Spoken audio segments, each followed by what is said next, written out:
Okay, breaking news for everyone listening in. We are interrupting your standard feed for a story that's developing right now straight out of Stockholm. We've got reports of, a hostile takeover inside Mojang Studios. A missing expert even, and a really shocking departure that, marks the end of an era for Minecraft Java realms. And we are going to blow the lid off this whole thing by the end of this deep dive. So you need to stay tuned. But first, hey, if you like what we do, make sure you're following the show, drop us a rating, and leave a comment. It really helps build this community. I think we can skip the sirens on this one, though I will admit, looking at the data, it's unusual. It's a coup. It's not quite a hostile takeover in, the corporate sense, but if you look at the commit history for this January 2026 update, it's a huge anomaly. Right. Normally, these updates are all handled by Oscar thyself, the resident expert, this month. The authorship is completely different. Yeah. Sickly, a coup. Our sources are saying content moderator Nadja Anderberg literally waited for Oscar to look away so she could sneak in and curate this entire list herself. She's even calling it Nadja's takeover. So a moderator goes rogue. What happens when you just throw out the standard protocol like that? You get a real shift in design philosophy. Oscar, he usually leans towards these very technical showcases. Nadja's curation here feels much more psychological. Oh, okay. Take the headline Mac Anaglyph. On the surface, it's a co-op adventure, but the mechanics, they're designed to force absolute player dependency. Oh, yeah, I loved reading about this. They call it friendship testing. That's a good way to put it. It's like a digital trust fall, where if you mess up, you probably lose your friend. Well, Nadja even mentioned she played it with Oscar just to prove their teamwork was solid. So it's less a game and more like couples therapy with blocky graphics. From a design perspective, it's actually really clever. Most co-op maps allow for what we call parallel play, where you're just kind of in the same room doing your own thing. Exactly.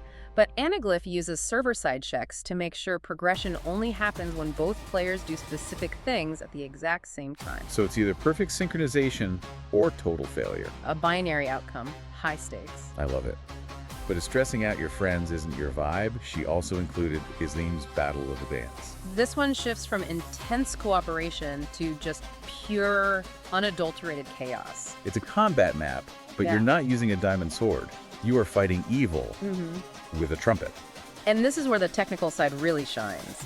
In Java, combat is usually a simple collision calculation. Hitbox meets weapon, damage is dealt. Standard stuff. But here, the creators have completely subverted that code. They're not just reskinning a sword, they're using custom item states and sound events to generate the damage. It's basically turning a rhythm game mechanic into an RPG weapon. And the best part, the description clarifies that no IRL musical skills are required. Thank goodness. If I had to actually play a trumpet to survive a dungeon, I'd be toast in 5 seconds. It's just about shredding enemies with sick notes. It creates a totally different gameplay loop. And speaking of different, let's touch on Beast Fortress. This is an inspiration map. Right, which is distinct because it strips away all the game logic. No win conditions, no enemies.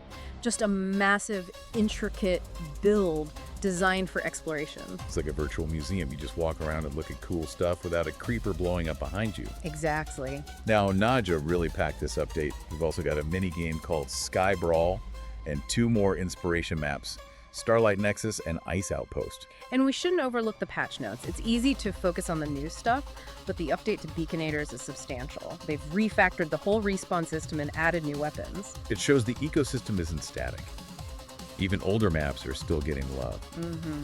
Okay, so we've unpacked the whole crime scene, the psychological warfare of Anaglyph, the trumpet combat, but we promised a reveal.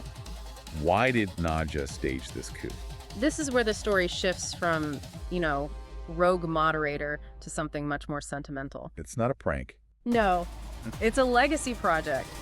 Our sources confirm this is Nadja Anderberg's final month as content moderator. She's leaving Mojang for new adventures. That is the shocking departure we teased at the top. This entire curated list, it's a goodbye letter to the community. It completely recontextualizes the whole takeover, doesn't it? Totally. It wasn't about seizing power. It was about leaving a personal stamp on the platform before she logged off for good. That's why the choices felt so specific. They were her favorites, a final portfolio. So if you want to play Nadja's farewell playlist, here's how you do it. Open up Java Edition, click on Realms, hit that little blue diamond, then configure, and reset world. It's all right there. And this raises a really interesting final thought to leave you with. Go on. We often see game updates as these faceless data dumps from a corporation, but in reality, there are people curators like Nadja who are the filter for what we all experience. And when they leave, they don't just clear a desk. No, the whole flavor of the platform can change with them. It makes you wonder who's going to be curating your next favorite adventure, doesn't it? Thanks for diving in with us. Catch you on the next Respawn.